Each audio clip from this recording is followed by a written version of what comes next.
Eh bien, bonsoir. J'espère que les derniers vont rentrer dans la salle. Merci d'être là ce soir avec nous. Nous avons invité ce soir pour la conférence André Ménache, qui est conseiller scientifique à Antidote Europe. Antidote Europe, alors juste un petit mot sur André Ménache, qui est vétérinaire de formation et qui a exercé de nombreuses années. Il s'est assez rapidement, j'ai compris, orienté vers les problèmes de sécurité sanitaire. Et donc il est ici au titre de conseiller scientifique de cette association Antidote Europe. Antidote Europe, ça a été effectivement créé par trois personnes, enfin un couple, Françoise et Claude Reiss, qui sont tous les deux des chercheurs au CNRS. Et une troisième personne, Hélène Saraseka, qui a écrit, si vous en avez entendu parler, Cobaye animal, victime humaine. Donc voilà, c'est une association qui est entourée de beaucoup de scientifiques et qui a pour objet de présenter un paradoxe sur lequel on ferme assez vite les yeux.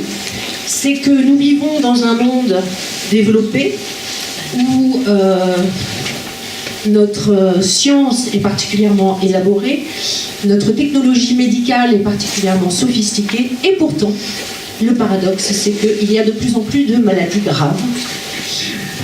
Et voilà. Donc, alors qu'on est très bon, on n'a jamais été aussi bon, eh bien, on meurt de choses, de maladies telles que le cancer, telles que les dégénérations neurologiques. Il y a beaucoup plus d'autisme, il y a beaucoup plus d'obésité, il y a beaucoup plus de maladies cardiovasculaires. Voilà, donc un tas de maladies nouvelles dont on ne comprend pas pourquoi, compte tenu de notre savoir et notre connaissance scientifique, on ne peut pas y faire face. Alors Antidote Europe porte cette question dans le débat public et elle propose également une explication. Et cette explication, elle tient à l'archaïsme et l'obsolescence des méthodes scientifiques qui testent. Je relis mon petit papier. Voilà, l'archaïsme et l'obsolescence des méthodes de recherche scientifique dont l'efficacité, en l'occurrence, n'a jamais été prouvée. Et alors, comme méthode particulièrement archaïque et manifestement obsolète, les scientifiques d'Antidote Europe pointent en particulier l'expérimentation animale. Alors, je précise, comme il est écrit sur le site d'Antidote Europe, que l'association ne se positionne pas sur le débat éthique de l'utilisation des animaux dans la recherche. C'est pas son objet. Elle veut opposer à l'expérimentation animale seulement des arguments scientifiques. Alors, elle informe sur les dégâts qui sont provoqués sur la santé humaine et aussi sur l'environnement, la dégradation de l'environnement, du fait de l'utilisation de ces méthodes scientifiques obsolètes. Et en plus, elle promeut des nouvelles méthodes plus scientifiques, plus modernes. Je pense qu'André Ménache nous en parlera. Qui sont des alternatives qui, en plus, existent aujourd'hui. Et on peut imaginer que si on mettait plus de moyens pour développer ces nouvelles technologies, on progresserait largement en termes de santé humaine et en termes d'environnement également. Donc, c'est un travail essentiellement d'information citoyenne que réalise Antidote Europe, d'information sur l'état de nos sciences, sur les conditions de notre santé, sur le fait que torturer un animal pour sauver nos enfants, c'est peut-être pas la meilleure idée, c'est peut-être même complètement contre-productif. Et donc pour nous, à Info Vegan, c'était une information capitale qu'on avait envie de vous transmettre. C'est pour ça que nous avons accueilli André Ménache pour Antidote Europe. Je vous passe la parole.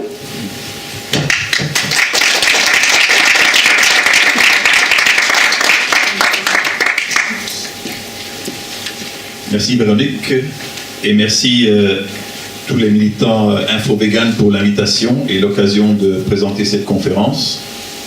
À l'occasion, la présidente d'Antidote Europe est parmi nous ce soir, Estelle Boucli. Voilà. Et du coup, alors je vais faire des fautes en français, c'est parce que le français est ma deuxième langue et je suis belge. Donc voilà, vous avez l'explication.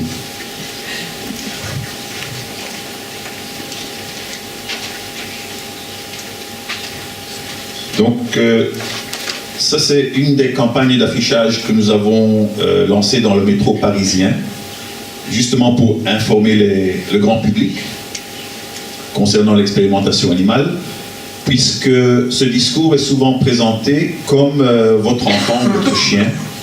C'est souvent que les choses sont présentées. Et nous, on veut essayer d'apporter une autre argumentation. Alors, en tant que vétérinaire, je ne vais jamais tester un médicament destiné aux chevaux sur des perroquets, et ça c'est une évidence, et les gens comprennent ça tout de suite, ils rient même, c'est tellement évident, et pourtant, on teste des médicaments pour nous sur des rats. Donc c'est également, c'est une aberrance.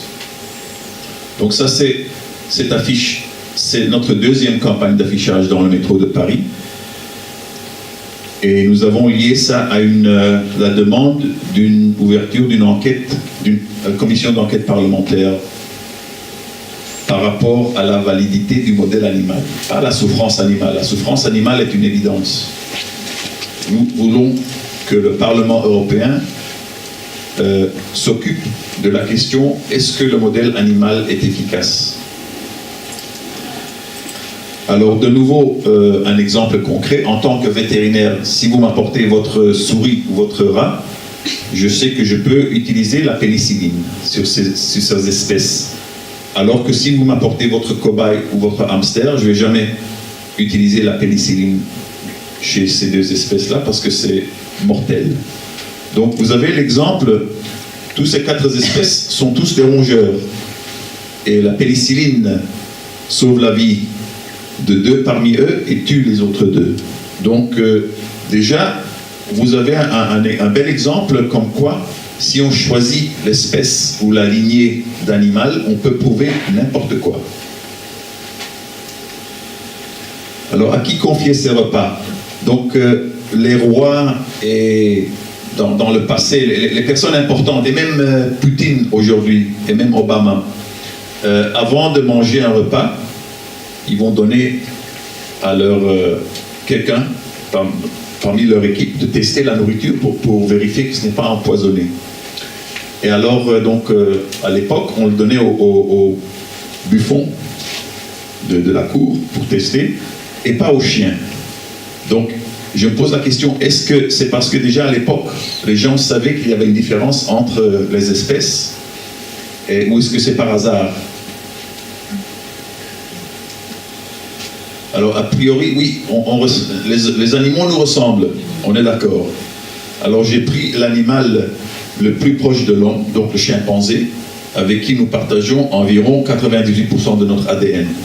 Et pourtant, le chimpanzé est immunisé contre le sida, les hépatites, la malaria, et il souffre de différents cancers à les nôtres.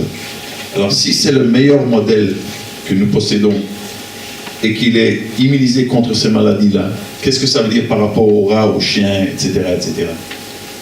Alors, globalement, concernant les cancers, la majorité, 80% des cancers chez les animaux sont des sarcomes, tandis que 80% des cancers chez les personnes sont des carcinomes. Donc, complètement différents. Donc, l'animal n'est vraiment pas le meilleur modèle pour étudier les cancers. Alors, sachez que nous partageons 50% de notre ADN avec une banane. Donc, l'important, ce n'est pas la quantité d'ADN que nous partageons ou les gènes que nous partageons avec les autres espèces.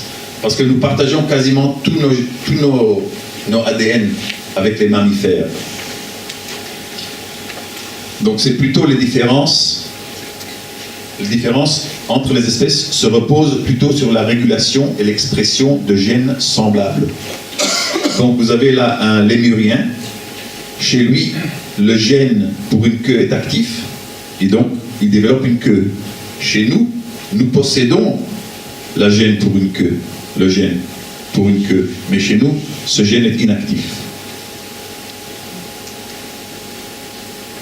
Alors là, vous avez une montre suisse. C'est un exemple d'un système compliqué. Et je vais vous expliquer la différence entre un système compliqué et un système complexe. Ce n'est pas pareil. Donc, Qu'est-ce que c'est un système complexe? Nous sommes des exemples de systèmes complexes. Un système complexe, par exemple, possède des interactions non linéaires. Ça veut dire que si je prends 2 pesticides et que quelqu'un est exposé à la fois à ces 2 pesticides, eh bien 1 plus 1 n'égale pas 2, mais égale 350. Ça veut dire 2 pesticides ensemble peuvent être beaucoup plus dangereux que chaque pesticide tout seul. Et donc ça porte au deuxième point, l'émergence de niveaux d'organisation différents. On ne peut pas prédire comment va réagir un organisme complexe à une perturbation. Évidemment, on ne peut pas transposer d'une espèce à une autre espèce. Parce que nous sommes tous, je dis en l'occurrence les mammifères, nous sommes tous des exemples de systèmes complexes. Non simulable, ça veut dire que le meilleur ordinateur du monde ne peut pas prédire l'effet d'un médicament ou d'une substance chimique sur votre corps. Voilà un exemple d'un système complexe. Donc en bas, vous avez des systèmes simples. Ça veut dire qu'une molécule d'eau dans mon corps et dans votre corps va réagir de façon très semblable, alors que si nous sommes exposés à un virus, votre système immunitaire et le mien ne va pas forcément réagir de la même façon. Et donc de nouveau, je vous explique ce que c'est un système complexe. On ne peut pas transposer les résultats ou prédire le résultat d'une perturbation d'une espèce par rapport à une autre espèce s'il s'agit de systèmes complexes. Donc si je donne un médicament à ces 5 espèces différentes d'animaux, j'ai aucune idée comment va réagir l'humain. Aucune idée. Alors si on parle de l'industrie pharmaceutique et l'autorisation de mise sur le marché des médicaments, nous sommes face à une situation assez aberrante, puisque afin d'obtenir une autorisation de mise sur le marché, on est obligé de tester un médicament sur un rongeur, là-haut, et un non-rongeur, par exemple le singe. Et cette exigence réglementaire date depuis 1946-47, donc le procès de Nuremberg. Et nous sommes bloqués toujours avec cette même loi, cette même exigence réglementaire, alors que la science a évolué de 70 ans.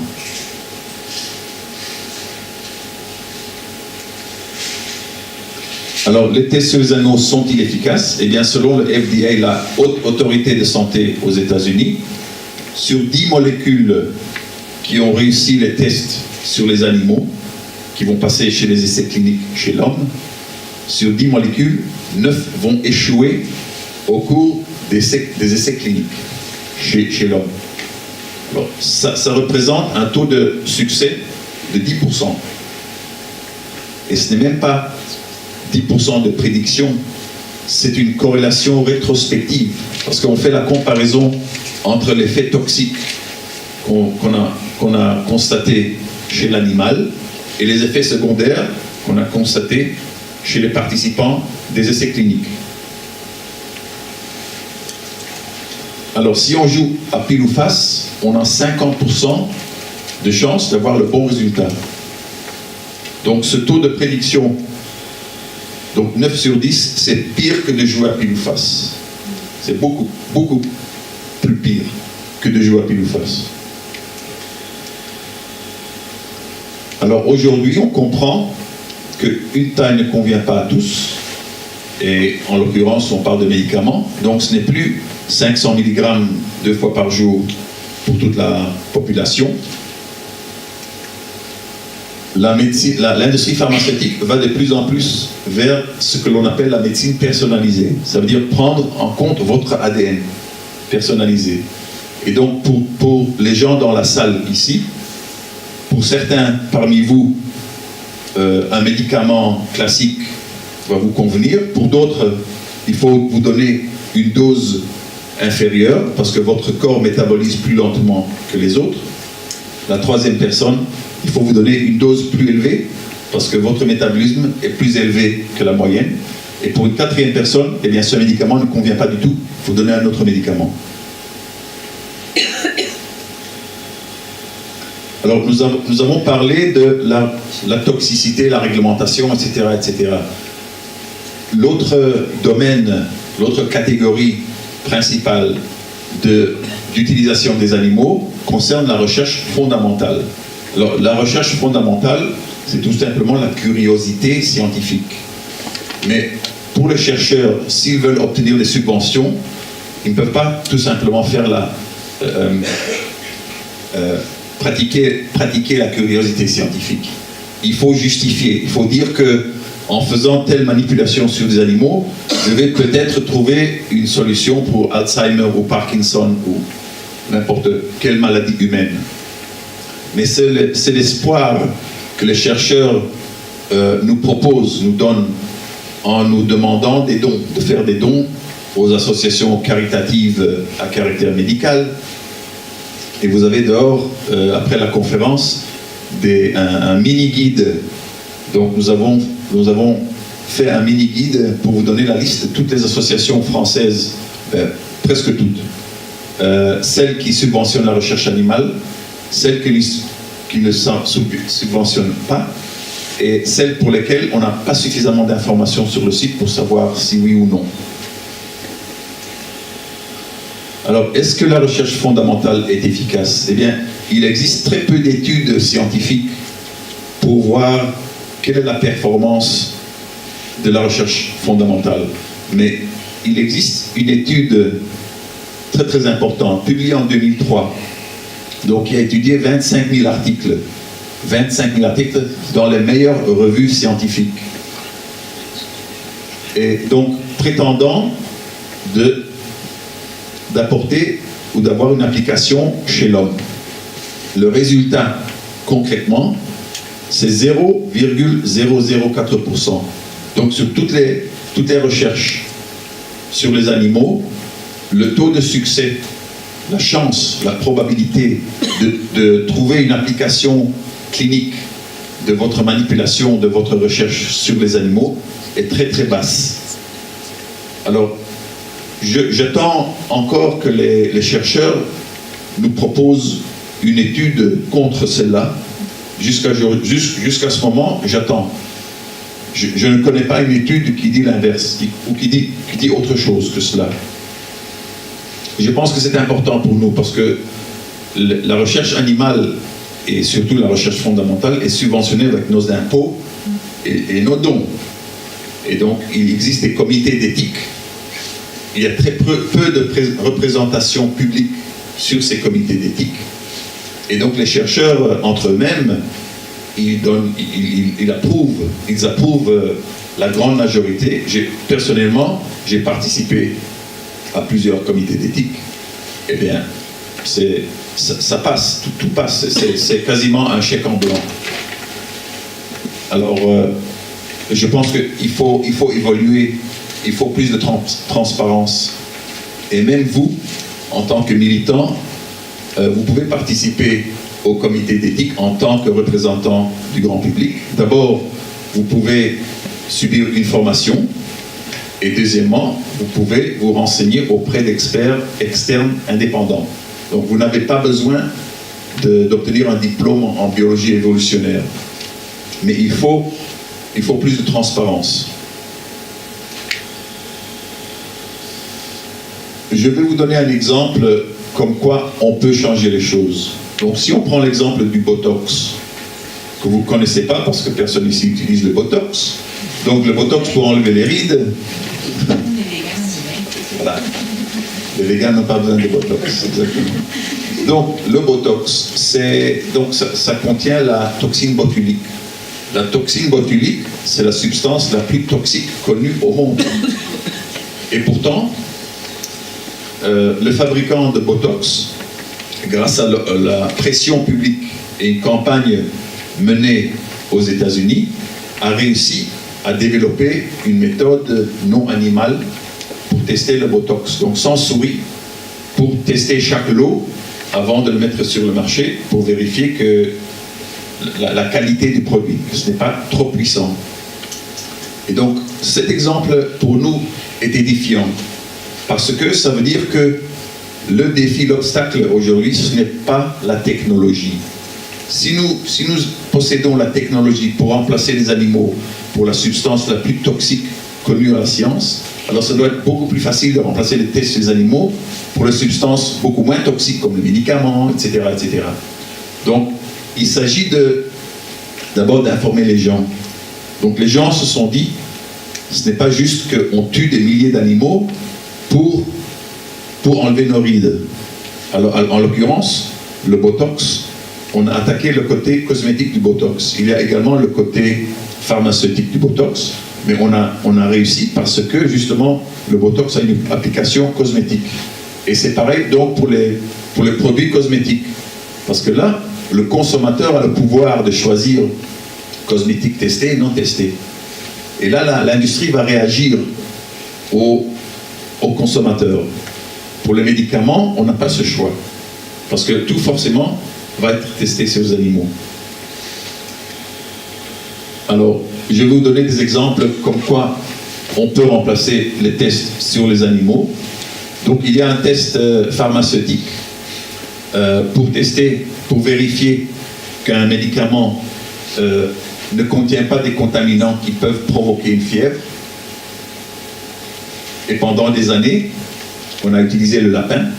Donc, on injecte le médicament chez le lapin et puis on teste, on vérifie la température du lapin pour voir si cette substance provoque une fièvre ou pas. Et s'il n'y a pas de fièvre, alors on sait que le lot ne contient pas de contaminants, on peut le vendre. Alors on a découvert une méthode pour remplacer le lapin, une méthode géniale qui consiste dans le sang humain. Donc les banques de sang, après que le sang est périmé, au lieu de le jeter, on peut utiliser ce sang pour tester les produits, parce que les globules blancs chez nous, quand ils sont exposés aux bactéries, aux contaminants, etc., ils dégagent des substances qui s'appellent des cytokines, et les cytokines font augmenter notre température de corps. Donc voilà une méthode substitutive géniale qui fait mal à personne. C'est performant et pertinent pour les humains, parce que c'est du sang humain aussi. Et donc on peut épargner des milliers et des milliers de lapins. Alors, d'abord, ça a pris 18 ans pour valider cette méthode substitutive. 18 ans. Alors qu'on pourrait la valider en 1 an. Quand je dis valider, ça veut dire que 3 laboratoires, de façon indépendante, testent la méthode pour voir qu'elle est vraiment efficace. Et une fois que tous les 3 ont le même résultat, et bien voilà, il est validé de façon scientifique. Donc ça a pris 18 ans. Et encore 3 ans pour l'approbation réglementaire. Et toujours, il y a des entreprises pharmaceutiques qui ignorent ce test. Pourquoi est-ce qu'ils ignorent ce test? Eh bien, ils ne sont pas obligés, il n'y a aucune contrainte juridique qui les oblige à utiliser des méthodes alternatives. Même les méthodes alternatives validées et approuvées. Ils ne sont pas obligés. Donc, quel est l'impact sur notre santé? Eh bien, les nouveau-nés aujourd'hui contiennent environ 300 substances chimiques de synthèse dans leur corps quand ils sont nés, à la naissance. Et puis on se demande pourquoi le cancer est la première cause de décès chez les enfants entre 1 an et 14 ans. Les adultes contiennent environ 3000 substances chimiques de synthèse dans leur corps. Tous ces produits, donc parmi ces produits chimiques de synthèse, il existe des substances toxiques. Mais ils ont tous été testés et approuvés. Alors quand vous lisiez testés et approuvés, ça veut dire testés sur des animaux. Le problème avec les tests sur les animaux, c'est qu'on permet aux industriels de choisir l'espèce ou la souche d'animal qui leur convient. Ce qui est une aberration. Alors, prenons l'exemple du bisphénol A. Vous connaissez tous le bisphénol A?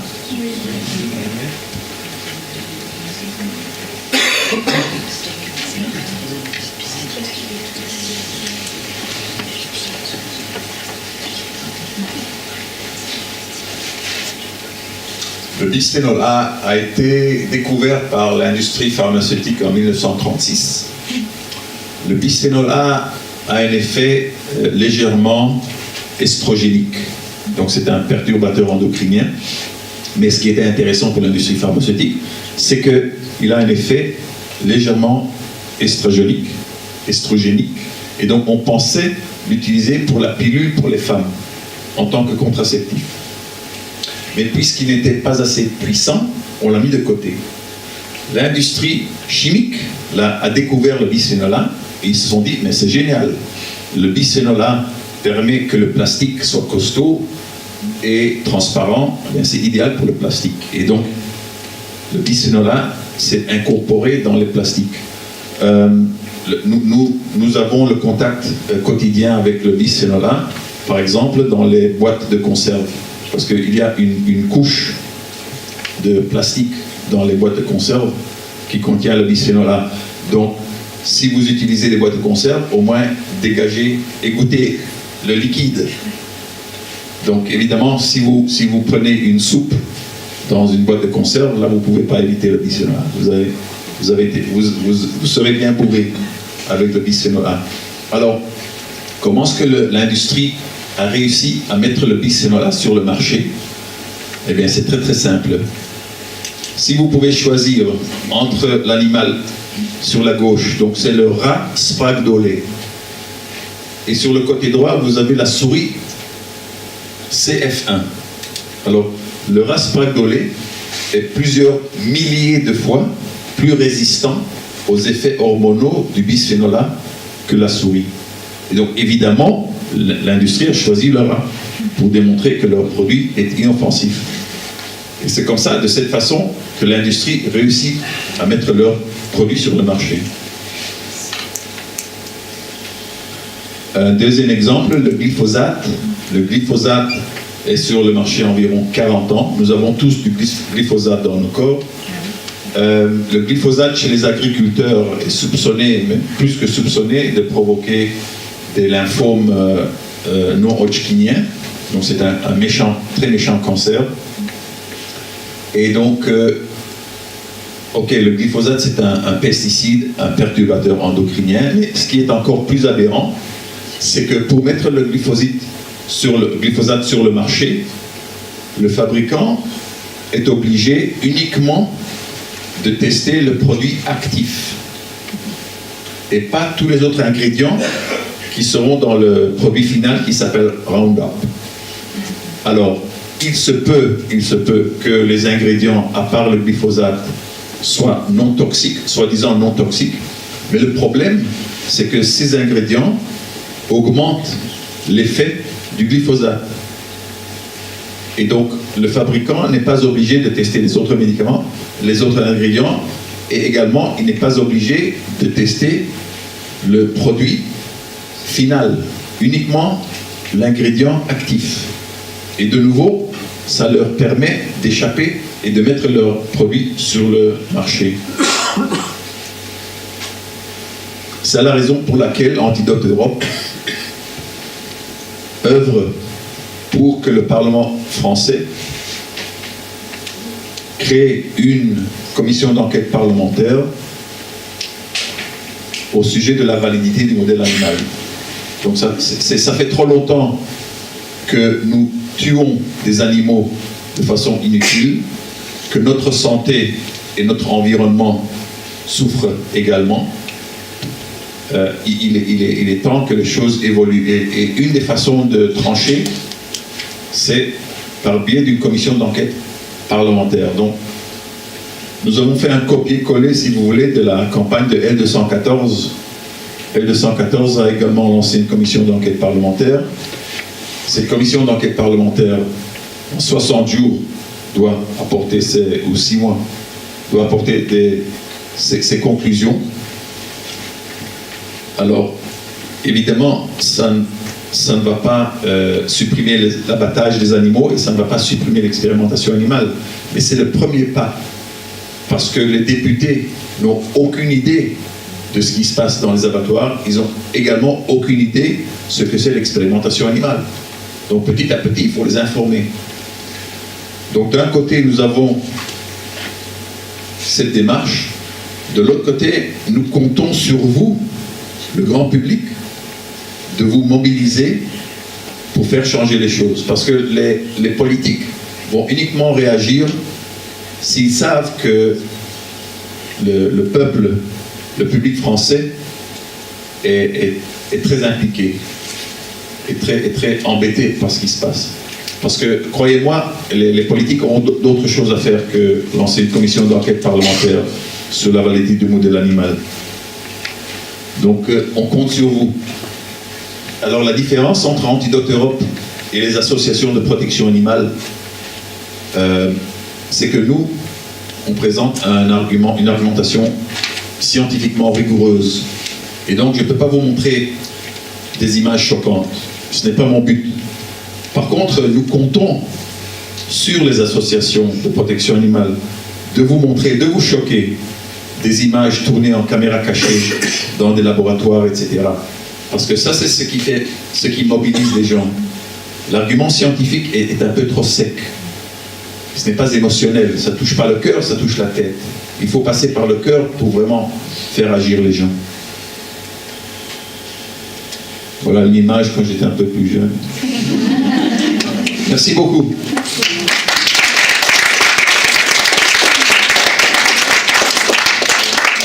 Bon, moi j'ai assez parlé, maintenant c'est à vous de poser des questions. Et si vous ne posez pas des questions, moi je vais vous poser des questions, ça sera beaucoup plus difficile. Oui, vous voulez un micro? Peut-être qu'on m'entend. On parlait de l'objectif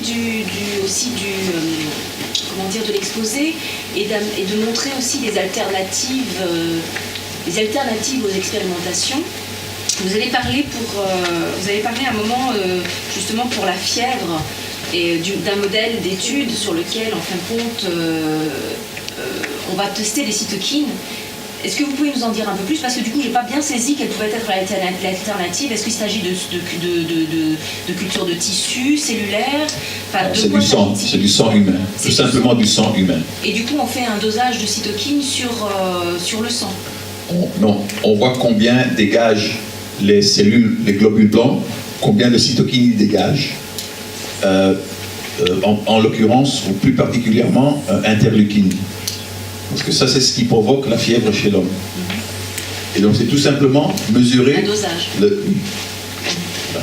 Et alors, pour d'autres expérimentations, alors du coup, quelles sont les alternatives des cultures de tissus? Qu'est-ce qui est proposé finalement à ce monde, justement, de la recherche médicale? Alors, si on veut remplacer les animaux, par exemple, pour mettre un médicament sur le marché, donc d'abord, pour moi, il y a 3 principes. Le premier principe, c'est étudier l'espèce en question. Donc, je ne vais pas tester des chiens pour guérir des chats. Ça, c'est la première chose. Deuxième chose, ne pas nuire. Ne pas nuire, ça veut dire que je ne vais pas prendre des animaux en bonne santé, les rendre malades de façon artificielle pour pouvoir après essayer de les guérir. Également, je pense que l'utilisation de volontaires sains dans les essais cliniques est une aberration inventée par l'industrie pharmaceutique. Et le troisième point, basé sur des preuves. Alors, pour vous donner une explication, ou une illustration, si on veut mettre un nouveau médicament sur le marché pour les humains, eh bien, il faut d'abord commencer avec des cellules humaines en culture. Nous avons la possibilité aujourd'hui d'utiliser des cellules 3-dimensionnelles et pas 2-dimensionnelles, parce que 2-dimensionnelles, ça ne représente vraiment pas ce qui se passe dans le corps. 3-dimensionnelles, en premier lieu. Deuxième lieu, co-culture. Donc pas uniculture, parce que si on prend le foie, par exemple, eh bien, il y a différentes types de cellules dans le foie. Donc on peut, par exemple, utiliser des tranches de foie humain, des gens qui sont décédés, ou des biopsies, ou quelqu'un qui veut donner son foie pour une transplantation, mais vu qu'il a le sida, on ne peut pas utiliser ce foie. Alors on a, si vous voulez, quelque chose de vivant pour le laboratoire. Ensuite, il y a beaucoup de façons d'étudier la pharmacocinétique. Il y a également la pharmacogénomique. donc l'étude comment réagissent les gènes aux médicaments, aux perturbations. Ensuite, il y a organes sur puce. Bref, il y a toute une gamme de méthodes substitutives se basant sur du matériel humain, parce qu'on veut savoir quelle est la réponse humaine pour minimiser au maximum les faux positifs et les faux négatifs. Et c'est comme ça qu'on va arriver de plus en plus proche à l'idéal. Alors, actuellement, dans les essais cliniques, il y a beaucoup de lacunes. D'abord, les essais sur des volontaires sains, à mon avis, est une aberration, parce qu'on va tester un médicament sur un corps en bonne santé. Vous n'auriez pas la même réponse qu'un corps qui est malade. Deuxièmement, la plupart des essais cliniques se font sur des jeunes hommes blancs, entre 25 et 35 ans, non-fumeurs, taille et poids moyenne. Donc c'est la raison pour laquelle, dans le passé, il y a eu beaucoup de décès chez les femmes à cause des médicaments testés uniquement sur les hommes. Alors ce n'est pas par hasard que l'industrie pharmaceutique choisit les hommes blancs, parce que les hommes sont moins susceptibles aux effets secondaires que les femmes, et les hommes blancs sont moins susceptibles aux effets secondaires que les noirs, les chinois, etc. Ce n'est pas par hasard. Donc, même les essais cliniques, il faut améliorer. Parce que vous le savez sans doute qu'au maximum, on aurait testé un nouveau médicament sur 2000, 3000 personnes. Alors que si vous êtes 1 sur 4000 qui va souffrir, qui va avoir des effets secondaires importants à ce médicament, on ne va pas le voir au cours de... Ça, c'est l'autre chose. Alors, il y a également microdosage, que vous connaissez sans doute. Donc, le microdosage, c'est donner une dose, une nanodose du médicament. C'est infime, uniquement pour voir où se balade ce médicament dans le corps. Donc, il n'y a pas d'effet physiologique. Donc, ça, c'est, si vous voulez, c'est considéré comme une étape, même avant phase 1 des essais cliniques. Ça s'appelle phase 0. Ensuite, phase 1, phase 2, phase 3. Est-ce que j'ai répondu à votre question? Oui, c'est-à-dire que du coup, ça veut dire que là, en ce moment, dans le domaine médical, certains laboratoires disposent de cette technologie et ça a donc pu démontrer son efficacité. Est-ce que, par exemple, des molécules qui avaient été testées sur les rats, qui ensuite étaient toxiques sur l'humain, ont pu être retestées par des approches telles que celle-là? Alors, d'abord, il faut comprendre qu'aucune espèce est un modèle prédictif pour une autre espèce. Donc, peu importe le résultat chez le rat. Je ne sais pas si le rat réagit bien ou mal, je ne sais pas comment va réagir une personne. Donc, je dis, ignorons les résultats des tests sur les animaux parce que ce n'est pas prédictif. Alors, en ce qui concerne les tests substitutifs, oui, l'industrie pharmaceutique est consciente de la pharmacogénomique, elle est consciente des cellules souches, elle est consciente de la médecine personnalisée et elle va d'elle-même dans ces directions. Donc plus elle avance dans la direction de la médecine personnalisée, plus elle s'éloigne de l'expérimentation animale, forcément. Mais c'est beaucoup plus aisé de tester sur des animaux, c'est beaucoup plus facile de manipuler les résultats que d'utiliser uniquement du matériel humain. Avec du matériel humain, vous avez beaucoup moins de possibilités de manipuler les résultats. Et donc, vous avez une situation aberrante pour une mise sur le marché d'un médicament. Ok, vous avez testé sur votre rongeur et le non-rongeur. Vous devez trouver deux espèces chez lesquelles il y a le même résultat, la même corrélation concernant la toxicité du médicament. Il doit y avoir un rapport entre le rongeur et le non-rongeur. Ensuite, vous obtenez votre approbation pour passer aux essais cliniques. Donc les premiers essais, ce sont sur des volontaires sains. Alors, vous testez votre molécule et à ce moment-là, vous avez pour la première fois des données humaines. Vous comparez vos données humaines avec ce que vous avez vu sur le rongeur et le non-rongeur. Si ça ne correspond pas, vous êtes obligé de remplacer l'animal avec une autre espèce jusqu'à ce que l'espèce animale corresponde aux données humaines. Parce que forcément, les données humaines sont plus fiables que les données animaux. Si vous voulez passer de phase 1 à phase 2 dans les essais cliniques, vous devez vérifier que les données humaines correspondent à l'animal. Donc vous êtes obligé de changer d'espèce. Alors pour moi, ce n'est pas la science. Et c'est quelque chose de complexe à expliquer aux gens dans la rue ou expliquer aux députés. Mais aussitôt que vous comprenez ce qui se passe, vous dites, mais ce n'est pas possible. On nous prend pour des imbéciles. Ce n'est pas possible. Donc au moment où vous comprenez cela, vous devez vous révolter. Est-ce que j'ai bien expliqué les choses? Autre question? Oui, alors moi je me dis quand même il y a deux mondes dans l'expérimentation animale. Il y a les chimistes qui nous vendent leurs produits qui sont nous rendent malades, pour aller vite presque, et puis il y a ceux qui vont nous soigner derrière.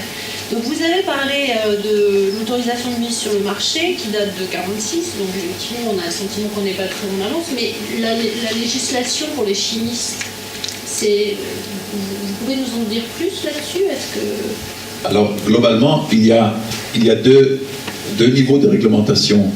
Donc, il y a la réglementation pour les médicaments, pour l'autorisation de mise sur le marché pour le médicament. Et donc, ça, c'est la haute autorité. Aux États-Unis, ça s'appelle le FDA, Food and Drug Administration. Au niveau européen, ça s'appelle European Medicines Agency, EMA. Et donc, ce sont eux qui sont responsables pour l'approbation et la mise sur le marché d'un médicament. Alors, tout ce qui est non-médicament, donc pesticides, substances chimiques, additives dans la nourriture, ça va passer par l'OCDE. Et là, on ne demande pas de tester sur des singes et très rarement sur des chiens, c'est plutôt des rongeurs, c'est plutôt des poules, des poissons, etc. Donc vous avez si vous voulez, deux niveaux de réglementation, un pour les médicaments et un pour les produits non médicaments. Est-ce que ça vous paraît clair? Les produits non médicaments, c'est l'OCDE. C'est l'OCDE, oui. Non. Pesticides, substances chimiques, tout ce qui concerne l'industrie chimique, y compris les cosmétiques. D'accord. Alors, également, si vous êtes une entreprise et on vous dit pourquoi vous ne développez pas des méthodes alternatives pour remplacer les tests sur animaux, eh bien, il y a un problème. Parce que pour développer une méthode alternative, donc il faut, comme je vous ai dit, il faut valider votre méthode pour vérifier que scientifiquement, c'est à l'auteur. Alors, vous devez passer par une structure qui s'appelle le Centre européen pour la validation de méthodes alternatives, qui est un organisme de la Commission européenne et qui actuellement reçoit de moins en moins de subventions de la Commission européenne. Ils sont à genoux. Ils nous demandent, même à nous, à notre association, est-ce que vous pouvez nous aider financièrement? Donc cette structure doit valider les méthodes alternatives proposées. Ça peut prendre en moyenne jusqu'à 7 ans, 7 années, pour valider une méthode alternative. Donc vous faites la queue. Aujourd'hui, vous proposez une méthode qui est vraiment performante, eh bien je vous assure, en 7 ans, elle est dépassée. Avec la cadence que la technologie évolue aujourd'hui. Donc je vous pose la question, quel intérêt pour une entreprise, pour les industriels, de proposer des méthodes alternatives qui vont faire la queue, qui vont attendre des années? L'exception, c'est l'exemple du Botox. Donc le Botox a réussi à cause d'une pression énorme du public. Donc ce qui fait bouger les choses, c'est l'opinion publique qui est plus forte que la corruption. Sachez le pouvoir que vous avez. Quand nous sommes unis, nous avons un pouvoir plus fort que les industriels avec leurs milliards. Ok? Donc, parce que c'est le pouvoir du consommateur. Et donc, utilisez ce pouvoir. Je sais que vous l'utilisez déjà en ce qui concerne tout ce qui concerne les produits cosmétiques, etc. Et également pour les produits d'entretien, il y a testé, non testé. Et donc, prenez ça en compte. Oui. À propos de l'opinion publique et du poids que cette opinion peut avoir, que nous, citoyens, pouvons avoir, il y a quelque chose que j'aimerais vous détailler un peu, c'est les énormes battages médiatiques que nous inflige le Téléthon chaque année, qui, à coup de déploiements lacrymaux, arrive à obtenir des milliards de dons d'un public absolument convaincu qu'on va soigner et peut-être guérir un jour les enfants qu'on nous présente avec des larmes, bien évidemment. Et je sais que ce Téléthon est extrêmement remis en question par des scientifiques également, par Jacques Tesca, par plein de gens comme ça, et par vous, bien évidemment. J'aimerais que vous nous expliquiez un peu ce que moi j'appellerais l'énorme battage frauduleux du Téléthon. Est-ce qu'il y a eu des avancées sur ces thérapies géniques? Est-ce qu'on a pu obtenir une avancée, le moindre médicament, avec tous les milliards qui sont donnés chaque année? Bon, alors le Téléthon, vraiment, c'est un exemple comment récolter beaucoup d'argent. Donc, l'année passée, ils ont récolté 80 millions d'euros. Et cette année, c'était 75 millions. Donc, ils sont vraiment embêtés qu'ils ont perdu 5 millions d'euros déjà. Alors, je ne sais pas si c'est grâce à nous ou le fait que c'était l'enterrement de Johnny Hallyday le jour du Téléthon. On ne peut pas savoir. De toute façon, moi, j'appelle ça le chantage émotionnel. Donc, c'est vraiment le chien, votre chien ou votre enfant. Parce qu'ils utilisent les chiens. Donc, il y a des chiens qui développent la myopathie à cause de maladies. Donc c'est une maladie héréditaire également chez les chiens. Mais de nouveau, quelqu'un qui a une formation scientifique, eh bien, si ces gens sont honnêtes, eh bien, ils savent qu'un système complexe ne peut pas prédire le résultat chez un autre système complexe. Et donc, il peut y avoir des similarités, comme je vous ai expliqué, mais globalement, les essais en génie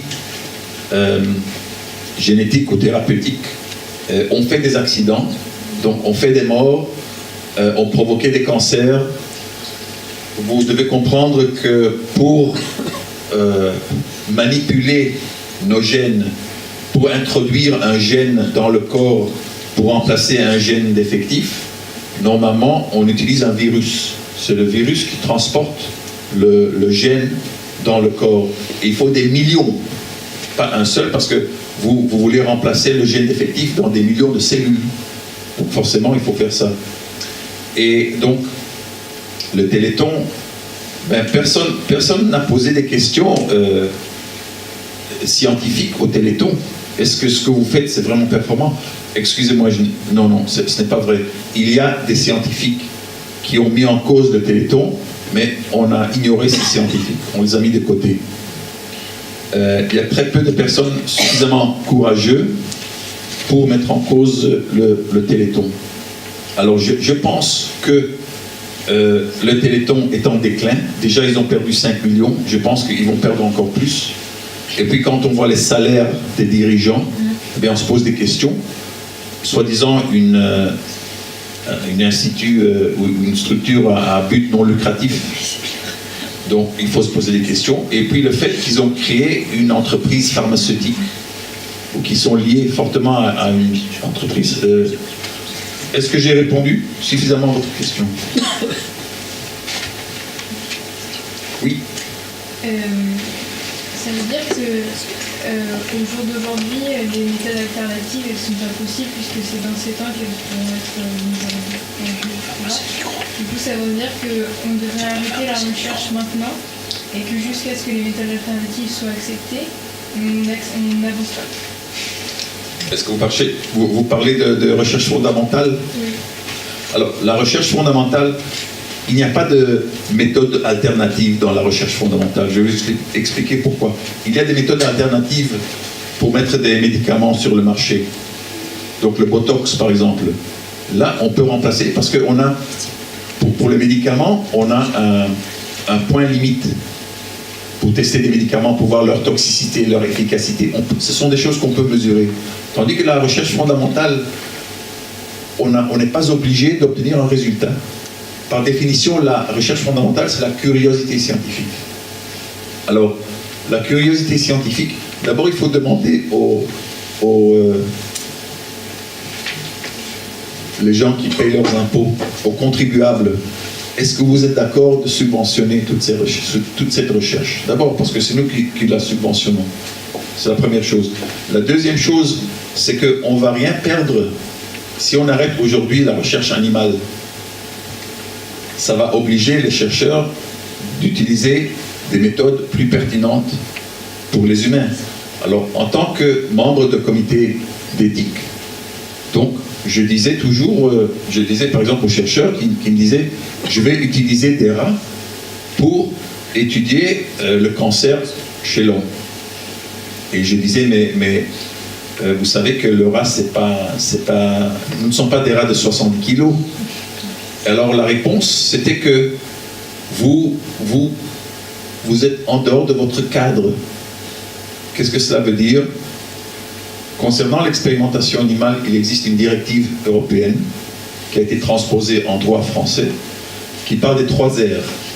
Les 3 R, c'est réduction, donc essayer d'utiliser moins d'animaux, raffinement, faites moins mal aux animaux. Si vous pouvez donner un analgésique pour que l'animal aurait moins mal, eh bien faites-le.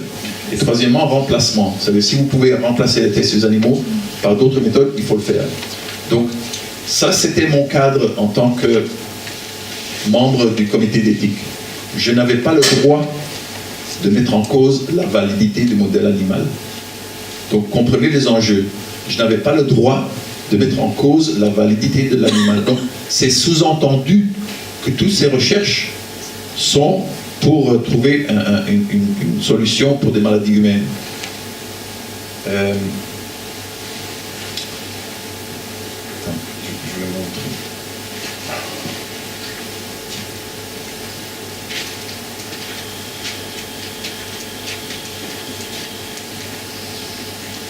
Donc, il faut se poser la question.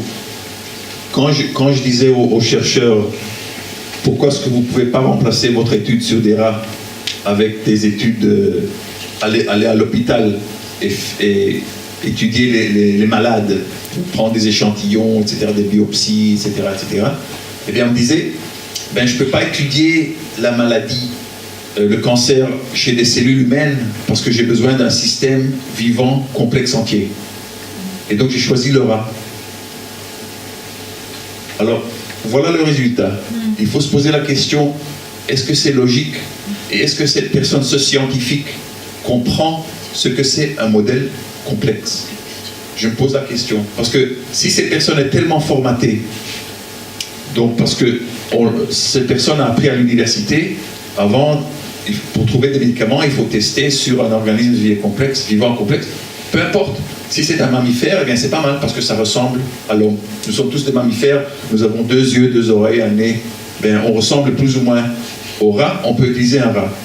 Alors je vous pose la question aujourd'hui avec nos connaissances, le génome humain, la médecine personnalisée. Est-ce que ça vous paraît cohérent de chercher une solution pour les maladies humaines chez des rats, chez des souris, sachant que ces modèles ne sont pas prédictifs dans le sens scientifique. Dans le sens scientifique, prédiction veut dire obtenir un très très bon résultat. Donc, entre 95 et 100% de fiabilité répétée sur le long terme. Ça, c'est la prédictivité. Ça, c'est la prédictivité en science. Alors, si j'obtiens un résultat, si je teste sur 10 espèces animales différentes, et que, en moyenne, 3 sur 10 vont réagir comme l'homme, admettons, 3 sur 10 vont réagir comme l'homme, cela représente un taux de prédiction de 30%. 30%, c'est moins que de jouer à pile ou face. Donc il faut se poser la question, parce que le 30%, c'est le résultat en toxicologie réglementaire. En moyenne, sur 10 espèces animales, si on teste une molécule, on va voir un résultat pour l'homme, 3 sur 10. Le problème, c'est qu'on ne sait pas à l'avance lesquels 3 sur 10 représentent l'homme. Il faut d'abord aller tester chez les humains, et puis on va, ah oui, cette fois-ci c'était le chat, et pas le rat. Mais c'est trop tard, on a déjà abîmé quelqu'un. Est-ce qu'on se comprend? Est-ce que c'est clair ou vous pouvez... Non, mais dites-moi si ce n'est pas clair. Parce que ça m'a pris, moi, beaucoup de temps de comprendre ça. J'essaie. Oui, je comprends, mais Mais j'ai une autre question, du coup, quand vous dites que les deux systèmes complexes ne peuvent pas se comparer et que chacun réagit différemment, alors pourquoi aujourd'hui on a quand même des médicaments qui fonctionnent? Alors, les médicaments qui fonctionnent, c'est pas grâce aux tests sur les animaux. C'est la chance, du coup. Je dirais c'est plutôt de la chance, premièrement. Deuxièmement, sachez que les effets secondaires des médicaments sont la 4e raison de décès chez les humains. Donc après les maladies de cœur, après le cancer, et après les AVC. Les effets secondaires des médicaments sont la 4e raison de décès chez l'homme. Donc il y a quelque chose qui cloche même avec les essais cliniques, même sans les tests sur les animaux. Et le fait que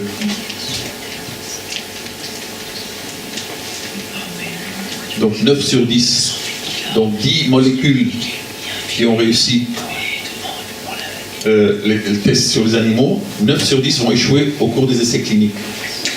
Donc déjà, vous avez un taux de succès de 10%. Et au cours des essais cliniques, encore d'autres médicaments on va les sortir parce que à cause des effets indésirables ou le fait que ce n'est pas efficace. Donc déjà, 9 sur 10, ça ne vous satisfait pas. Un taux d'échec, 9 sur 10, donc 10 molécules qui sont avérées pas trop toxiques chez l'animal, quand même 9 sur 10 ont échoué au cours des essais cliniques. C'est pas un taux assez important pour vous? Ce n'est pas assez convaincant? Vous voulez 10 sur 10? 9 sur 10, c'est déjà pas mal. C'est 90% de taux d'échec, c'est déjà pas mal. Mais nous, pour aller dans le sens de votre question, c'est-à-dire qu'effectivement c'est la chance, c'est-à-dire qu'on teste tellement de trucs que malgré tous les 10% qui restent, il y a une énorme masse encore de tests, enfin de molécules testées, j'imagine, et que du coup, à la fin, on a la chance de tomber sur un qui marche, je sais pas. Ben, si on veut... C'est micro au public. Oui, mais alors du coup, il faut... D'accord, très bien. Donc, du coup, je parle dans le pot. Merci.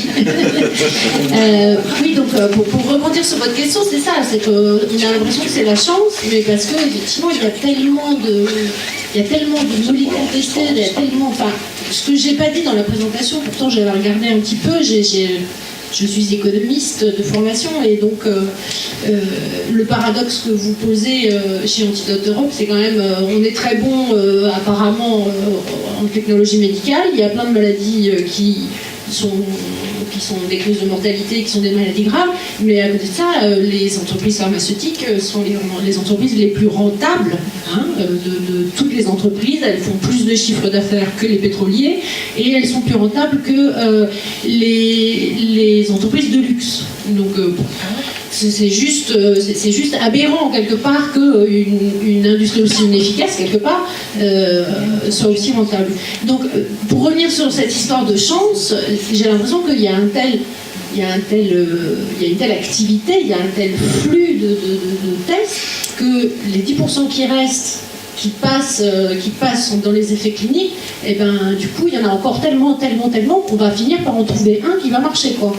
C'est vraiment la loterie du coup. Oui, alors il faut vous m'entendez avec ça? Il faut comprendre aussi que ce qu'on cherche, c'est souvent quand donc le but, c'est, admettons qu'on veut faire baisser la tension, on cherche un médicament pour faire baisser la tension. Eh bien on trouve une molécule qui s'attache à un récepteur de la cellule qui fait baisser la tension, par exemple. Et donc, ça suffit. Donc, si vous avez obtenu ce résultat, eh bien, vous allez... Donc, et chez l'homme, oui, ça fait le même effet que chez le rat. Sauf que, il y a des effets secondaires. Alors, on va ignorer les effets secondaires parce qu'on a obtenu le résultat souhaité. Et donc, on ignore les effets secondaires, premièrement. Deuxièmement, j'ai connu quelqu'un, une femme, qui a participé dans des essais cliniques. Donc, première phase, donc des volontaires sains. Donc elle faisait ça, c'était son gagne-pain. Elle faisait ça tout le temps. Et donc elle a participé dans un essai clinique. Et donc on lui a donné le médicament et tous les quelques heures on lui faisait une prise de sang pour voir ce qui se passait dans son corps. Et on voyait qu'il y avait une augmentation de certains enzymes du foie. ce qui signifie que le foie n'est pas très content avec ce médicament. Alors on a dit à cette personne, vous pouvez rentrer chez vous maintenant, mais elle a dit, mais on n'a pas encore fini l'essai. Le plus important, vous n'êtes plus considéré comme volontaire saine. Donc c'est comme ça que déjà il y a une vache sélection au cours des essais cliniques. Justement, et je vous ai dit, ce n'est pas par hasard que les participants dans la première phase d'essais cliniques, ce sont des jeunes hommes blancs, entre 25 et 35 ans, non-fumeurs, poids et taille moyenne. Ce n'est pas par hasard qu'on choisit ça.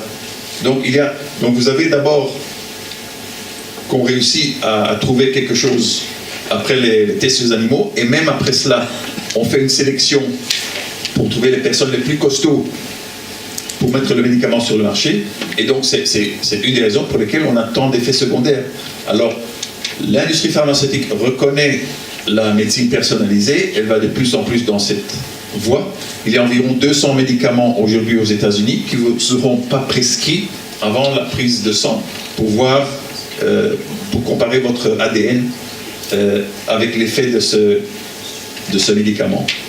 Mais ce n'est pas si simple que ça, parce que nous sommes tous très particuliers.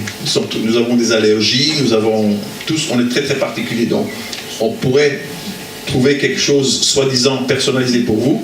Vous pouvez quand même avoir une mauvaise réaction parce qu'on n'a pas pris en compte ce polymorphisme que vous avez dans ce gène qu'on a oublié. J'ai une question sur... On a des micros en haut à la porte. Merci.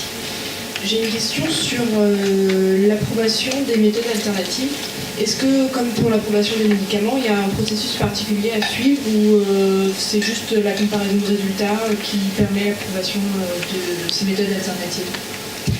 Eh bien, normalement, comme je vous l'ai dit, il faut passer par cet organisme qui s'appelle le Centre européen pour la validation de méthodes alternatives. Donc vous proposez votre méthode et un des problèmes, c'est qu'on va comparer votre méthode. Admettons que vous utilisez des cellules humaines. On va le comparer avec des données historiques sur des animaux. Pour voir si votre méthode est plus performante que les tests sur les animaux. Déjà, c'est aberrant.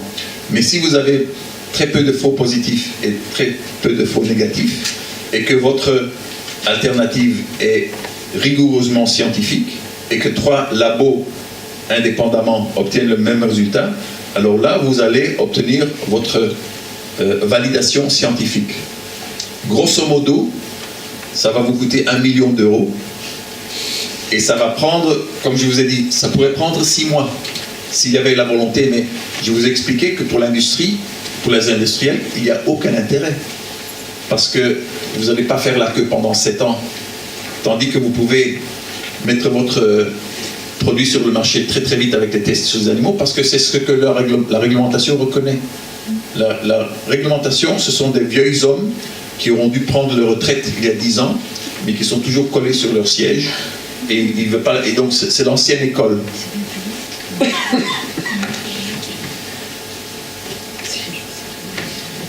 À propos de la prédictivité impossible que vous dénoncez, je sais pas, il faut faire quoi? Je vois la moment.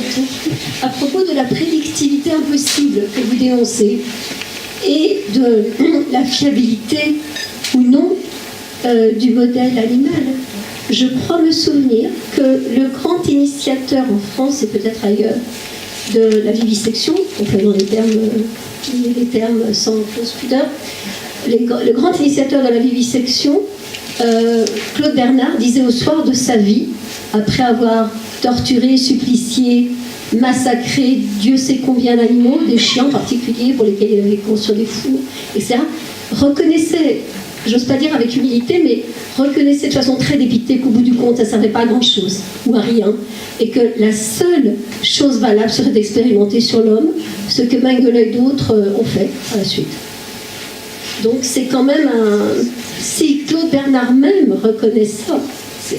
Voilà. Ben, je pense que Claude Bernard aurait voulu tester sur l'homme parce qu'il savait il était suffisamment intelligent pour comprendre que l'homme, c'était vraiment ou l'humain. Si on voulait savoir ce qui se passe chez l'humain, il faut tester chez l'humain. Pour Claude Bernard, à l'époque, donc 1865, un foie d'un chien et un foie de l'homme, c'est la même chose, sauf que le foie du chien est d'une taille plus petite. Donc il ne connaissait pas, il ne savait pas les différences physiologiques entre un foie chez le chien et chez l'homme. Mais il a eu une très grande influence sur la communauté scientifique à l'époque.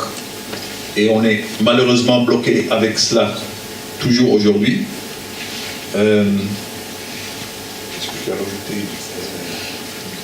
Ah oui, Claude Bernard était créationniste. Il ne croyait pas dans l'évolution. Donc je pense que ça aussi c'était un obstacle pour lui de penser à la biologie évolutionnaire, etc. etc. Il était créationniste. Autre question?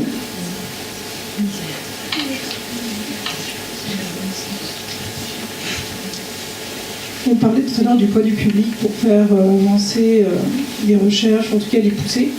Mais est-ce que ça ne doit pas plutôt se passer au niveau des universités? Parce que le public, le consommateur, vaut beaucoup plus d'argent que les milliards des lobbies. Mais est-ce que justement c'est pas dans les universités qu'il faut faire bouger les choses? Parce que c'est des futurs médecins, c'est des futurs laborantins. Et est-ce qu'il y a quelque chose à faire à ce niveau-là en fait? Est-ce qu'il y a déjà des universités qui ne testent pas sur les animaux, qui forment sans souffrance en fait? Alors dans l'enseignement, il y a des universités effectivement qui utilisent de plus en plus de méthodes alternatives. Donc la réalité virtuelle, des mannequins, etc. etc. Oui. Mais l'enseignement dans les universités, ça représente un tout petit pourcentage de l'utilisation globale des animaux. C'est plutôt la recherche fondamentale dans les universités. Comme je vous ai expliqué, et en tant qu'ancien membre de comité d'éthique, je ne pouvais rien faire. Parce qu'on me disait, toi ta tâche, c'est d'assurer qu'on applique les 3 R. Ça c'est ta tâche. Réduction, raffinement, remplacement. Pas de mettre en question, en cause la validité du modèle animal. Ça, ce n'est pas ta tâche. Et ça, c'est à cause de la directive, parce que la directive européenne concernant l'expérimentation animale ne met pas en cause la validité du modèle animal. Donc, tout revient à la loi. Tout revient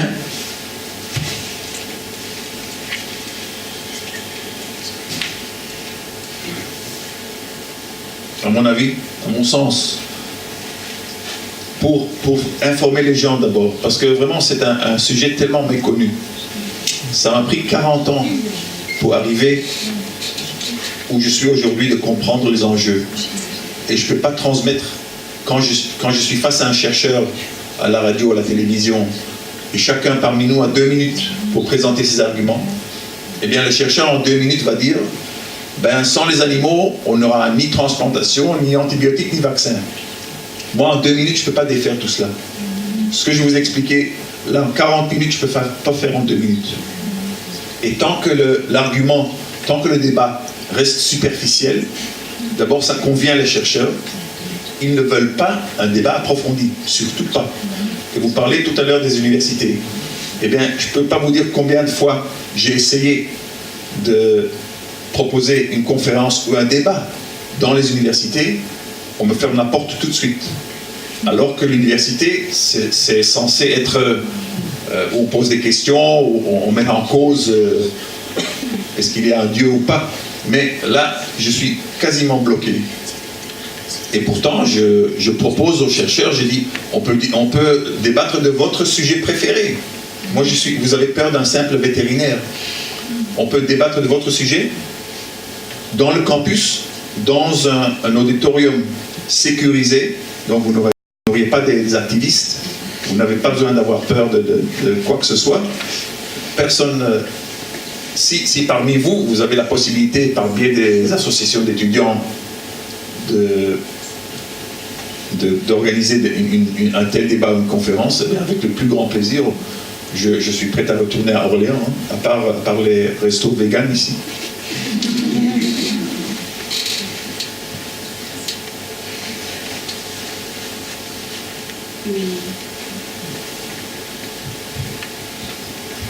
pour rebondir justement sur ce que disait Madame, au niveau des universités, dans l'association Antidote Europe, il y a des universitaires.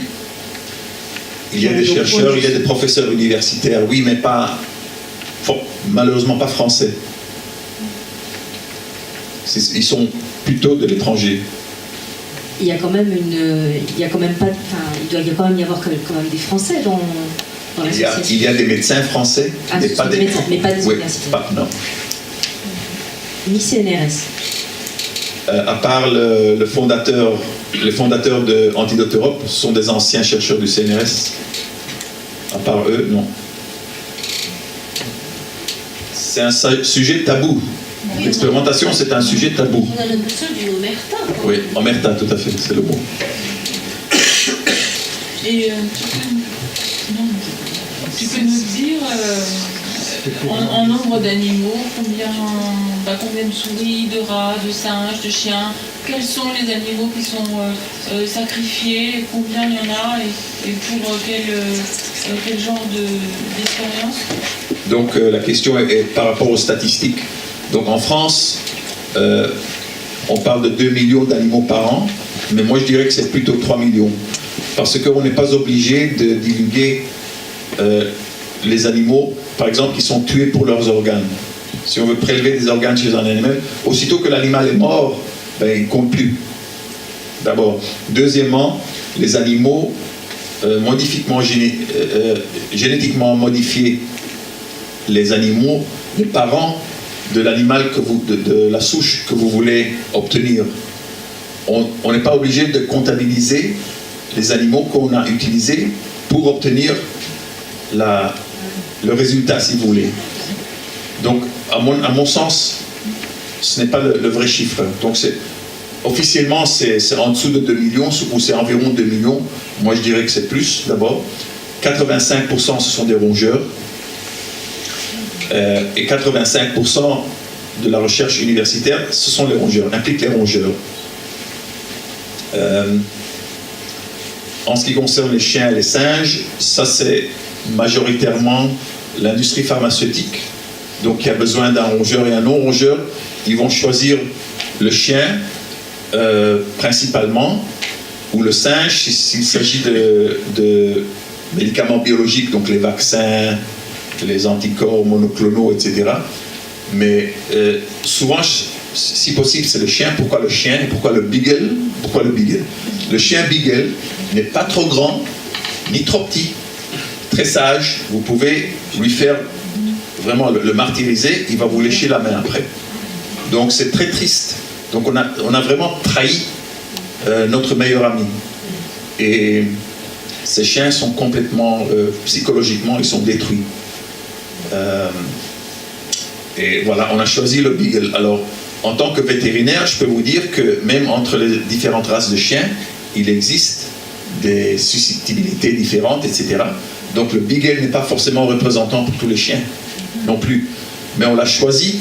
Je vous pose la question, est-ce que ça vous paraît qu'on a choisi le beagle parce qu'il ressemble à l'homme, ou parce que sa taille et son comportement sont vraiment conviennent?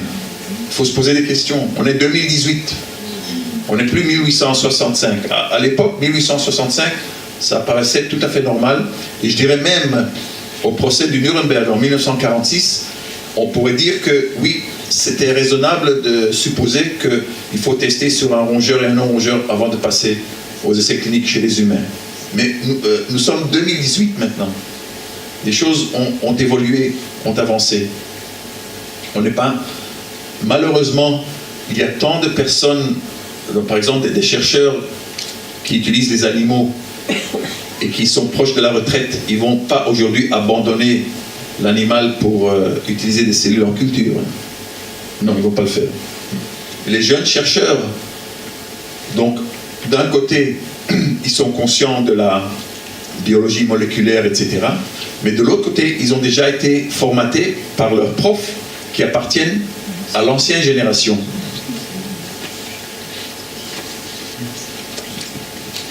Je suis optimiste de toute façon. Je reste optimiste, comme beaucoup de personnes ici. Alors je vais vous poser une question à vous, puisque vous êtes timide. Si vous devez choisir entre deux chirurgiens pour vous prélever votre appendice, et vous avez donc le choix entre deux chirurgiens, un qui l'a pratiqué 100 fois chez les chiens, et l'autre qui l'a pratiqué 5 fois chez les humains, lequel vous allez choisir? Ouais, on est tous d'accord, oui. Et la raison est simple, c'est parce que le chien n'a pas d'appendice. Donc il y a des choses qu'on ne peut pas faire chez l'animal, mais même si on voudrait le faire, on ne peut pas. Et donc comme on dit en anglais, necessity is the mother of invention. Nécessité, c'est... On dit la mère en français. Oui, la mère de l'invention. Oui. Tout à l'heure, je ne sais pas si j'ai bien compris ce que vous m'avez dit. Mais vous m'avez bien dit que pour la recherche fondamentale, il n'y avait pas d'expérience alternative qui pouvait exister. C'est ça? Alors, il n'existe pas de remplacement en matière de recherche fondamentale. C'est important que vous posez la question parce que c'est important que je vous explique ça clairement. Donc, un chercheur qui utilise des rats pour tester une molécule contre le cancer, si je lui dis pourquoi est-ce que tu ne vas pas dans les hôpitaux et tu fais des prélèvements non invasifs chez les gens, tu étudies les malades, etc., et tu étudies sur des cellules cancéreuses 3-dimensionnelles, 2-dimensionnelles, etc., en tant que première étape. Il va me répondre, ce n'est pas pertinent parce que je veux savoir comment cette molécule réagit dans un système vivant complexe entier. Alors, il va me dire, donc il n'y a pas de remplacement, il n'y a pas d'alternative à mon rat parce que j'ai besoin d'un modèle complexe vivant entier. Et vous me proposez des cellules humaines en culture. Donc, ce n'est pas performant votre alternative. Et donc la question, est-ce que le rat est pertinent pour l'homme ou pas, ne rentre même pas dans la discussion. Parce que le chercheur est protégé à cause de la directive européenne concernant l'expérimentation animale, qui ne met pas en cause la validité du modèle animal. Elle n'exige pas que le chercheur démontre que son modèle est prédictif pour l'homme. Parce que s'il devait le faire, eh bien là, on n'a plus de recherche fondamentale utilisant des animaux. Hein. On peut faire de la recherche fondamentale, mais alors ça sera utilisant du matériel humain. Ce qui sera beaucoup plus performant et pertinent pour l'homme et la femme. Donc ça veut dire que le problème pour l'instant, c'est juste que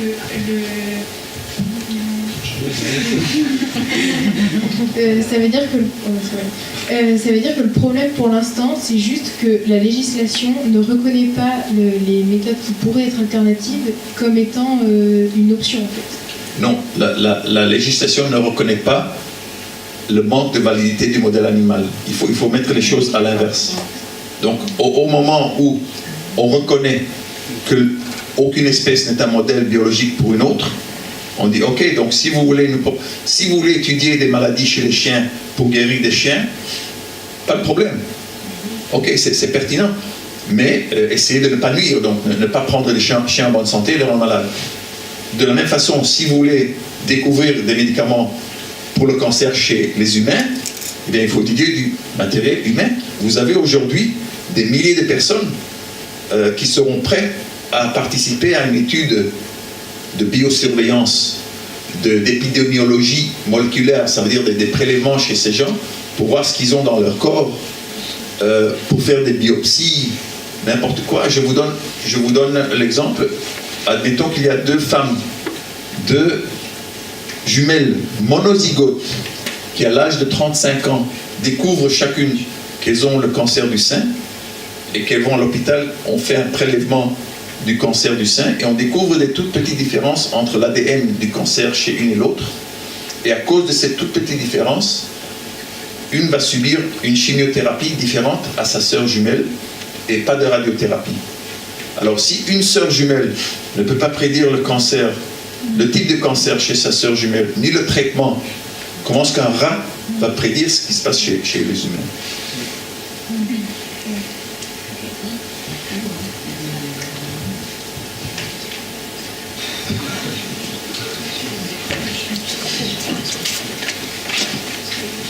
Non, c'est très court. Oui, quelle action avez-vous faite auprès des députés du Parlement européen exactement, et qui sont assez nombreux d'ailleurs? Donc, il y a une action qui s'appelle l'Initiative citoyenne européenne Stop Vivisection, qui a été lancée, et vu que nous avons obtenu plus d'1 million de signataires grâce aux militants, la Commission européenne nous a reçus pour une audition au Parlement européen le 11 mai 2015. Cette audition a duré 3h30 et nous, les représentants de l'initiative, avons reçu 34 minutes de parole en total sur 3h30. Alors en 34 minutes, vous imaginez, je ne peux pas de moi, nous étions 3, plus un expert des États-Unis, on lui a donné 16 minutes de parole de la Californie. Donc, pour vous expliquer comme quoi ce n'est pas un débat sérieux à ce niveau-là, beaucoup de députés qui se sont prononcés au cours de cette audition n'avaient pas la moindre idée de quoi il s'agissait.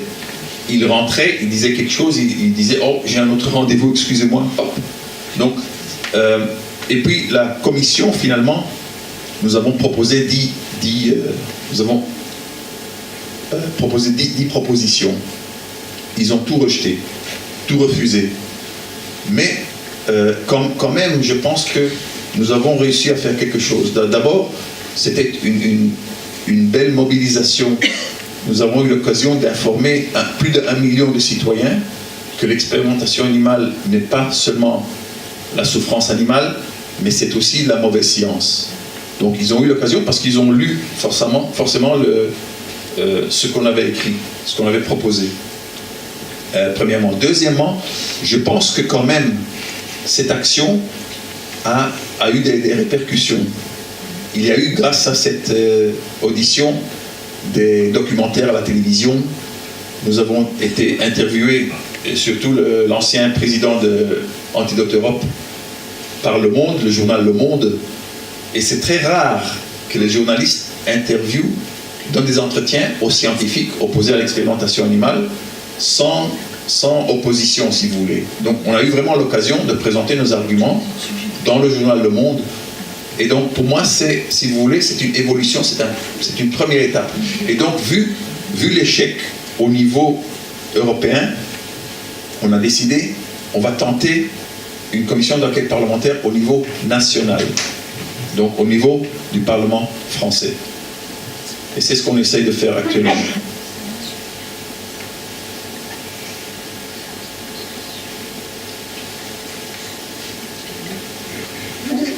Vous nous avez parlé des 3 R. Je ne sais plus ce que c'est. Réduire, raffiner et remplacer. Donc que nous ignorons tous, j'imagine, à part les étudiants, j'en ai vu quelques-uns sur campus aujourd'hui. Et j'ai découvert ces 3 R dans le livre d'Audrey Joublat, Profession animale du laboratoire. Si j'ai bien compris ce que j'ai lu, ces 3 R ne sont même pas un cataplasme, c'est de la poudre aux yeux. Parce qu'en fait, quand on dit réduire la souffrance animale, j'ai cru comprendre que plus de 70% des animaux étaient nullement anesthésiés, sans parler du test sur la douleur, où là carrément, il ne faut pas les anesthésier, puis ça fausserait tout aux yeux des scientifiques. Bon, alors j'ai cru comprendre que ces 3 R étaient une vaste supercherie destinée à calmer la sensiblerie, entre guillemets, du public. Est-ce que vous pourriez nous parler davantage de ce que étaient davantage ces 3 R? Oui. Au fait, les 3 R, c'est trompeur. Donc, on vous parle d'alternative. Antidote Europe est allergique au mot alternative. Parce que alternative, le mot alternative donne l'impression qu'on a quelque chose de performant, mais vu que ça provoque de la souffrance, on va chercher autre chose aussi performant. Et ce n'est pas le cas. Parce que j'espère que je vous ai expliqué aujourd'hui que le modèle animal n'est pas performant, n'est pas prédictif, n'est pas performant. Et donc, nous préférions utiliser le mot substitutif. Alors, par rapport aux alternatives, donc même si vous allez sur le site du Centre européen pour la validation de méthodes alternatives, vous allez voir que 80% des méthodes dites alternatives utilisent encore les animaux. Parce qu'au moment où vous utilisez moins, eh bien vous avez respecté les alternatives. Donc déjà, 80% des méthodes alternatives utilisent encore les animaux. Donc au lieu de tuer 80, vous allez tuer 20. Et donc pour moi c'est trompeur. Également trompeur, le fait que parmi les 20% donc, qui n'utilisent pas des animaux vivants, ils utilisent quand même des tissus ou du matériel animal. Donc ce n'est pas du matériel humain, c'est encore du matériel animal. Ou par exemple, ils vont faire un test utilisant des cellules humaines, mais ils vont rajouter du sérum issu de veau. Donc c'est très très trompeur. Et je suis content que vous avez posé la question parce que il faut comprendre ce que c'est les 3 R. Pour moi, on a dépassé les 3 R. Les 3 R, c'est l'origine des 3 R, c'est un livre écrit en 1959. À l'époque, c'était considéré comme très avant-garde. Et ce n'est pas les chercheurs qui ont mis en avant ce livre, ce sont les militants, les associations contre l'expérimentation animale qui ont dit aux chercheurs, et les 3 R alors, qu'est-ce que vous faites? Ah oui, les 3 R, ok. Et donc, on a mis les 3 R en avant comme si c'était la solution. Mais je veux très très clair que les 3 R, c'est trompeur, c'est dépassé, c'est une façon de tromper les gens, comme je vous ai expliqué, en vous disant oui, les méthodes alternatives c'est très bien, et c'est justement la raison pour laquelle les chercheurs nous disent eh bien vous avez très peu de méthodes alternatives, hein. Ce ne sont pas très performants vos méthodes alternatives. Eh bien justement parce que il n'y a aucune contrainte législative de développer ni d'utiliser les méthodes alternatives. Et deuxièmement, très important, si vous regardez les budgets, les subventions au niveau du gouvernement français, au niveau de la Commission européenne, eh bien c'est environ 98% des subventions pour la recherche, c'est l'expérimentation animale, et seuls 2%, c'est le développement des méthodes non animales. Donc ce n'est pas tout à fait équitable à ce niveau.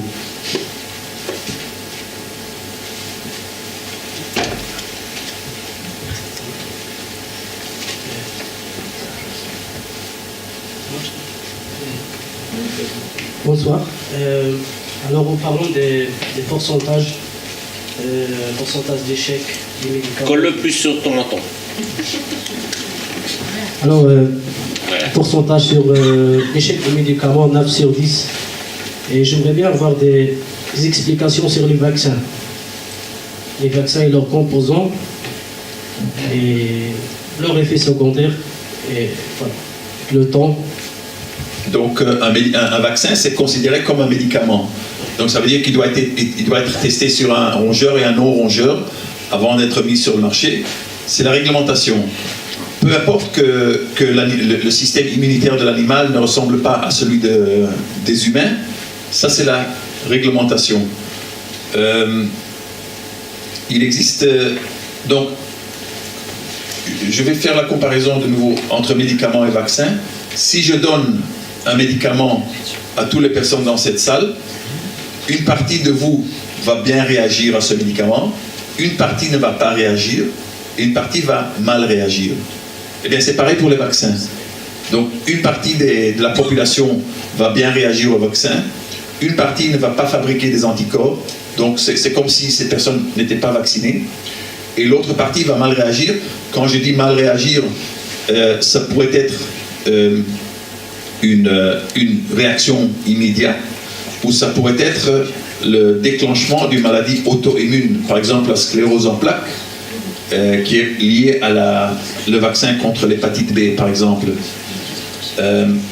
Alors, en l'occurrence, puisque, c'est mon avis, puisque le gouvernement maintenant impose 11 vaccins sur les nouveau-nés, je pense que le minimum que le gouvernement devrait proposer, c'est également, pour les parents qui le souhaitent, ce que l'on appelle un dépistage précoce pour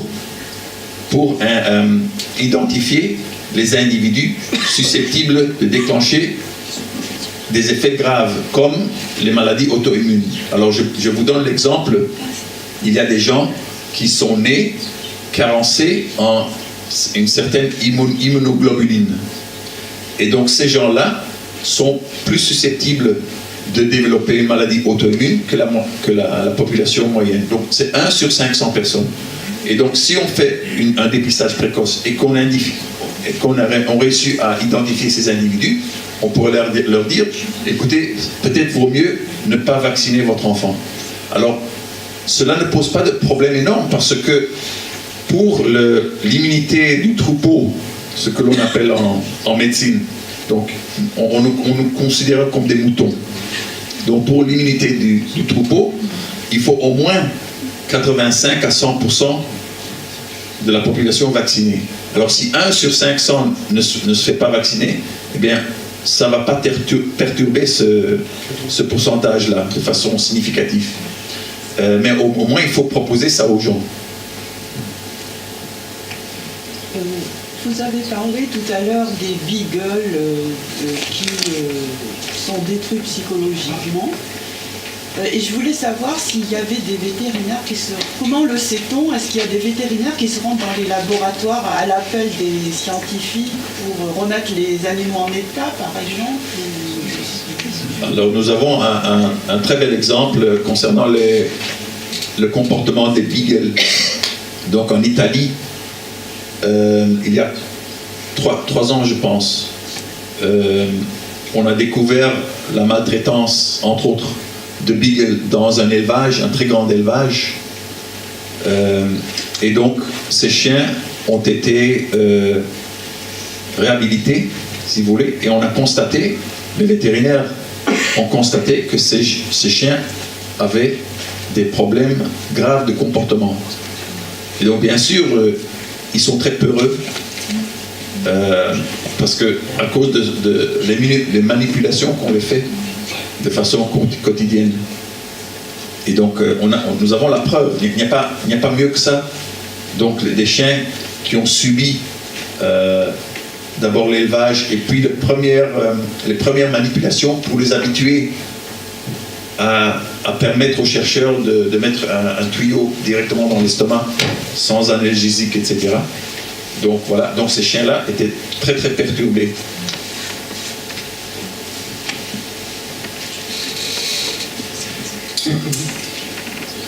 Est-ce qu'à Antidote Europe, vous ne seriez pas persuadé que en fait, la persistance de l'expérimentation animale aujourd'hui n'est pas simplement un stratagème pour faciliter l'opacité de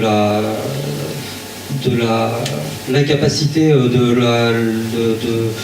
des entreprises pharmaceutiques ou cosmétiques à pouvoir valider un système et donc de faciliter les tests en mettant de l'opacité, en disant que en fait les tests sur animaux c'est difficile scientifiquement de contrer ça parce que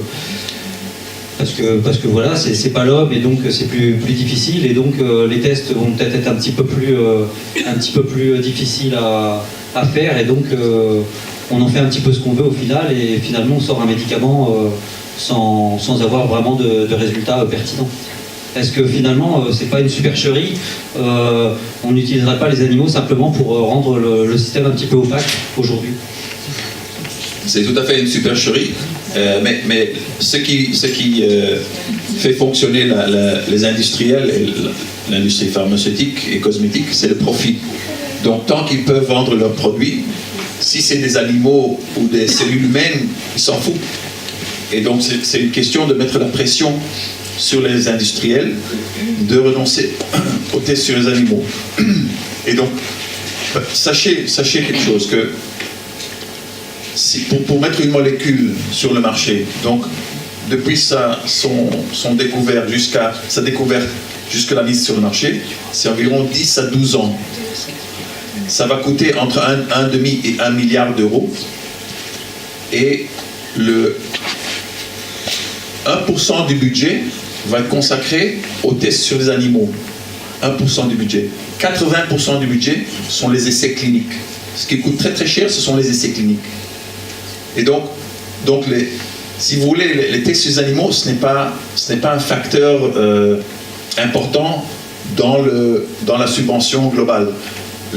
L'avantage des tests sur les animaux, c'est que ça permet à mettre le médicament beaucoup plus vite sur le marché, parce que justement, on ne doit pas passer par tous ces... C'est beaucoup plus facile de manipuler les résultats que si on utilisait uniquement du matériel humain. Et pour chaque jour que l'industrie pharmaceutique retient son produit, pour chaque jour de délai, ça leur coûte environ 1 million d'euros par jour. 1 million d'euros par jour. Donc, avec les tests sur les animaux, on peut mettre le produit sur le marché beaucoup plus vite. Mais l'industrie pharmaceutique ne va pas arrêter de fabriquer des produits le jour où ils seront interdits de tester sur les animaux. Et j'ai des collègues qui participent aux conventions et aux congrès de l'industrie pharmaceutique, et tous les participants, quand ils sont en train de prendre un verre ensemble, etc., ils sont tous d'accord que le modèle animal vaut zéro. Ils sont tous d'accord. Mais ils exploitent le fait que la réglementation les permet toujours de tester sur les animaux. Pour des questions économiques. Pour des questions économiques, bien sûr. Alors, sur l'économie aussi, j'ai cru lire dans le livre d'Audrey Joublac que il y a comme ailleurs le chantage aux emplois. Il y a des emplois dans les laboratoires. Évidemment, ils devraient tester sur un autre matériel que ce qu'ils appellent le matériel de laboratoire animal. Mais également, si on en vient vraiment à incriminer les chercheurs, pourquoi les chercheurs eux-mêmes continuent-ils dans cette voie-là? J'ai cru lire aussi que pour un chercheur, ne pas publier, c'est mourir. Quelle que soit la validité, l'intérêt de ces publications. Et pour publier, il faut qu'il ait fait des essais sur les animaux. Et c'est quand même les chercheurs qui induisent l'initiative des recherches. À partir de là, on n'entend pas ce micro. À partir de là, si les chercheurs non seulement sont formatés, ils sont devenus, ou étaient dans d'emblée insensibles. Appuyez un coup sur le bouton, il est orange, et là, il faut que ce soit vert. Et ils sont insensibles à la souffle, j'y arrive pas. Je vais faire ça. Il y a un petit bouton, t'appuies dessus une fois, ça fonctionne. On entend C'est clair, là, c'est bon? Bon, du coup, j'ai perdu le fil. Ils sont insensibles, certes, sans doute, à la souffrance animale. Ils sont persuadés qu'ils ont dû laisser leur sensibilité il y a fort longtemps aux portes du labo. Mais en plus, s'ils ne publient pas, ils meurent. Ne pas publier, c'est mourir. Des chercheurs l'ont dit. Et publier égale tester sur animal. Et ça, c'est un facteur qui existe, qu'on ne nous dit pas, nous, à nous, grand public, mais c'est en fait la pérennité, l'existence réelle et économique des chercheurs qui est en cause. Alors, très peu de chercheurs subissent une formation en ce que l'on appelle la philosophie de la science. La philosophie de la science n'est pas la philosophie, c'est plutôt, par exemple, l'étude de la complexité, ce que veut dire la complexité, l'épistémiologie, les racines de nos connaissances, le chaos, la différence entre un système chaotique et un système complexe. Donc très peu de chercheurs ont subi ces formations, et c'est dommage, parce que si on a ces connaissances-là, eh bien ça change tous les enjeux. Mais on est tellement dans cette machine donc des chercheurs formatés, et comme vous dites, les publications, il existe. Moi personnellement, j'ai publié environ une vingtaine d'articles dans des revues scientifiques. Eh bien, je suis sollicité quasiment tous les jours par des journaux qui me demandent de publier un article chez eux ou d'être un reviewer. Un relecteur. On m'invite à des congrès, on est prêt à me donner des cadeaux. On crève, on cherche, parce qu'aujourd'hui, il y a tant de journaux, il y a tant de revues. Et puisqu'on n'est plus limité par le journal imprimé, on peut écrire tant d'articles qu'on veut sur l'Internet. Et donc, nous avons un problème aujourd'hui, il y a un surplus. Il y a beaucoup trop de journaux, de revues. Et donc, les rédacteurs de ces journaux, ils cherchent par tous les moyens possibles que les gens soumettent des articles pour publier dans leurs journaux. J'avais aussi une question par rapport médicaments vétérinaires, notamment donc on teste pas sur un rat un médicament pour un humain, mais du coup comment ça se passe pour les médicaments pour les chats, les chiens, mais aussi pour l'agriculture, les vaches, etc. Est-ce qu'on teste directement sur la vache?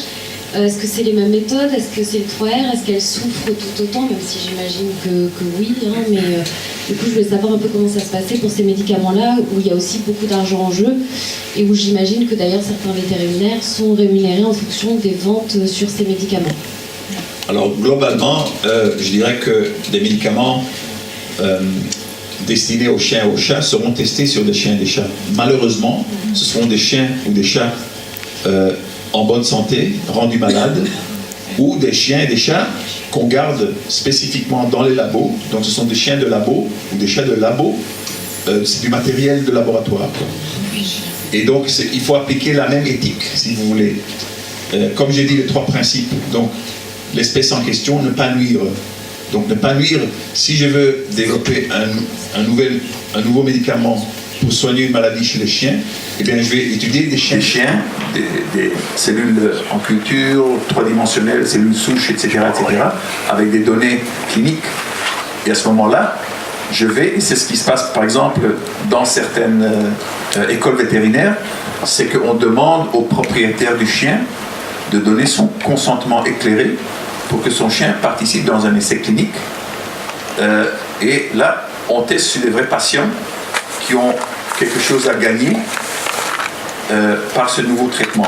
Et ça, c'est éthique. Donc on peut le faire, c'est possible.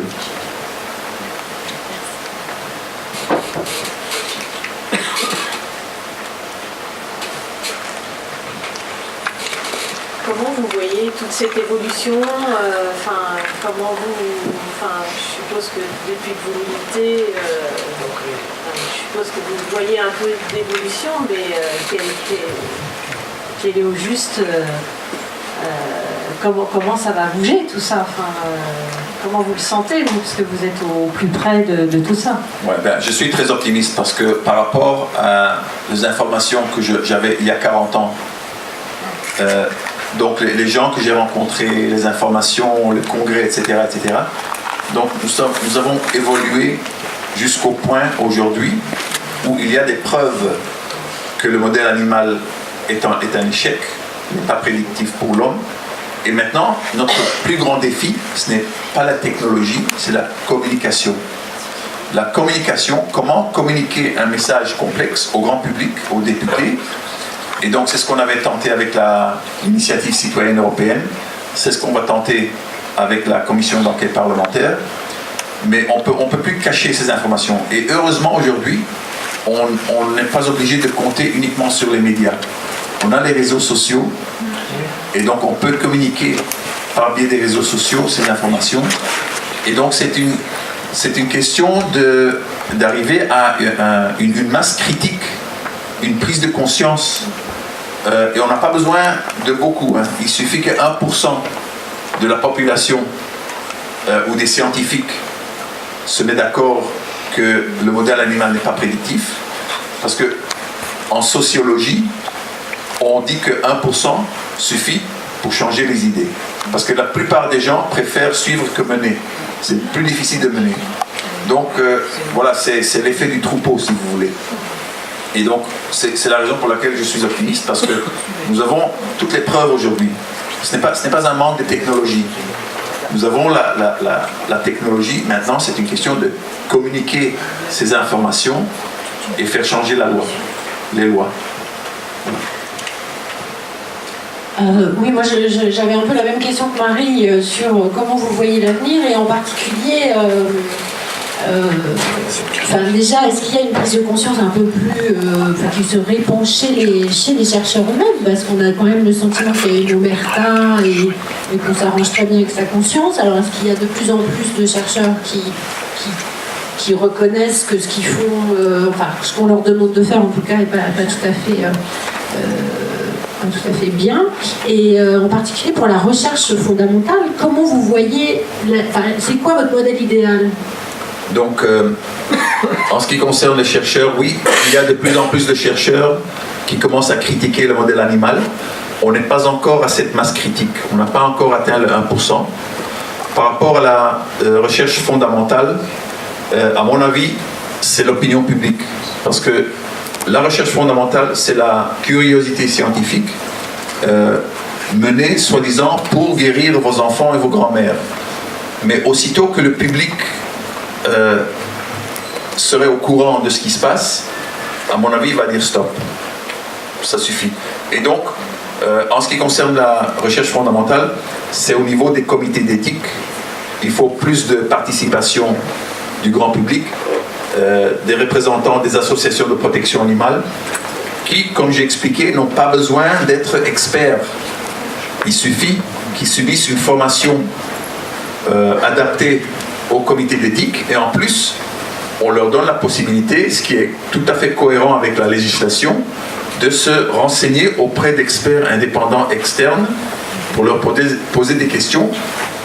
Mais tout revient à la validité du modèle animal, parce que la recherche fondamentale, qui représente 90% de l'utilisation des animaux dans les universités, c'est, comme je vous expliquais, le chercheur va dire il n'y a pas d'alternative à mon modèle rat. Je ne peux pas utiliser des cellules humaines, je ne peux pas aller dans les hôpitaux et étudier du matériel humain. Je suis obligé d'étudier des rats. Un autre outil, si vous voulez, c'est la biosurveillance. Donc, nous avons, et malheureusement, la Commission européenne et beaucoup de gouvernements ont ignoré les données issues des personnes qui travaillent, par exemple, dans l'industrie, qui sont bourrées de substances chimiques. Et là, on pourrait, simples échantillons, on pourrait voir ce qui se passe dans leur corps. Et ils ont ignoré toutes ces informations, ou les agriculteurs qui sont exposés. Et donc, le jour où on dit il faut remplacer les tests sur les animaux pour les pesticides, eh bien, ce que nous disent les industriels et les chercheurs, mais il y a insuffisamment de données humaines. On est obligé d'utiliser des animaux parce qu'on a insuffisamment de données humaines. Eh bien, on a insuffisamment de données humaines parce qu'il n'y a aucun contraint législatif. Après que vous avez mis votre produit sur le marché, il n'y a aucun suivi. C'est sur le marché. C'est seulement après 40 ans qu'on commence à constater un cancer particulier chez les agriculteurs, qu'on commence à se poser des questions, et puis tout le monde va vite courir au labo et chercher la souris, le rat, pour démontrer que ce n'est pas le pesticide, ou l'inverse, que c'est bien le pesticide. Et donc on retourne on tourne en rond. Tant qu'on utilise les animaux, on tourne en rond. Ce n'est pas tranchant, ce n'est pas conclusif. Une dernière question.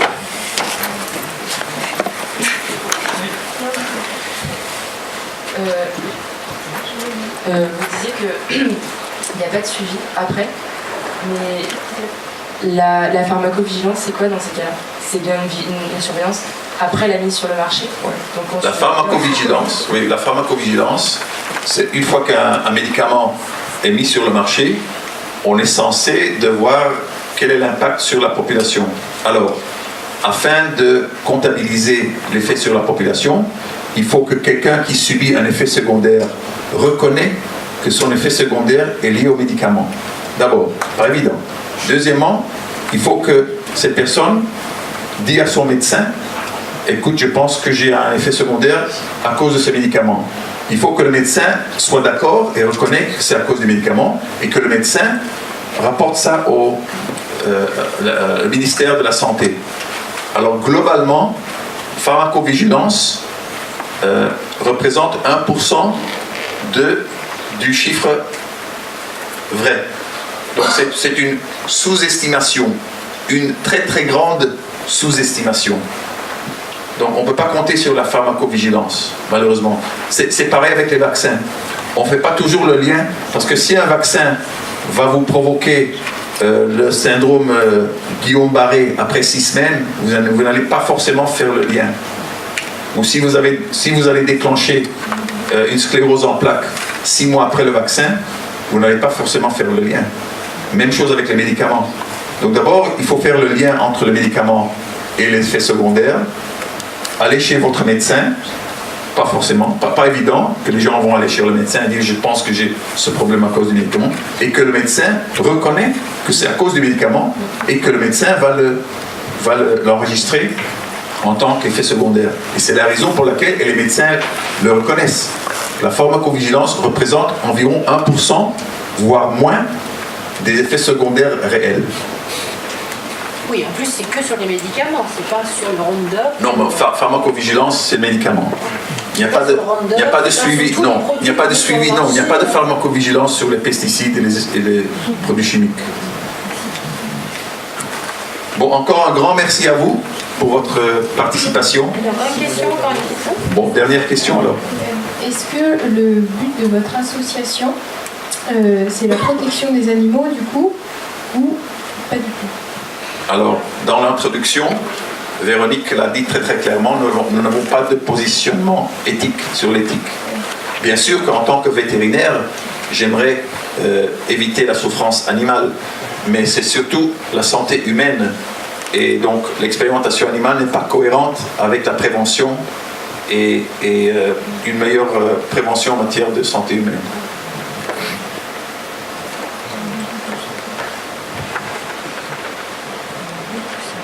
Véronique, je te laisse. Bon. Eh bien, merci beaucoup. Est-ce qu'il reste des questions? C'est le moment. Et puis on peut après aussi discuter en buvant quelque chose, en mangeant quelque chose. Merci André pour cette présentation. Merci à vous tous. Mot de conclusion, voilà.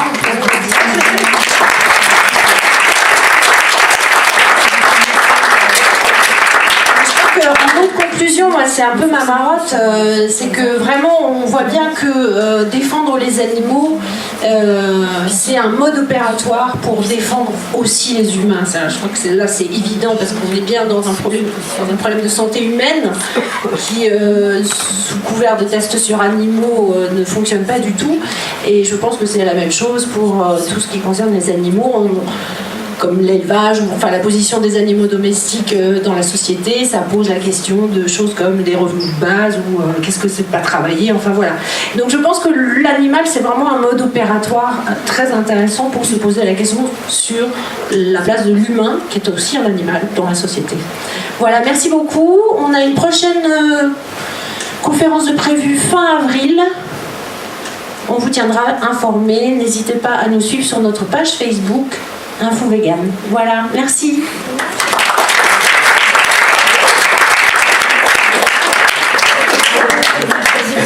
Vous voulez peut-être dire un mot en tant que présidente d'Antidote? Parce qu'on a la chance de vous avoir, alors... attendez, on vous donne un micro. Merci.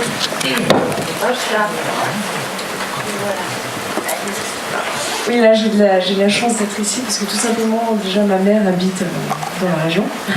Voilà, donc j'ai fait mes études à Orléans notamment, donc je suis vraiment très heureuse qu'on puisse développer ce sujet à Orléans. Bon, j'ai rien de plus à dire, je pense qu'André a pas mal développé le sujet. Donc simplement, mais voilà.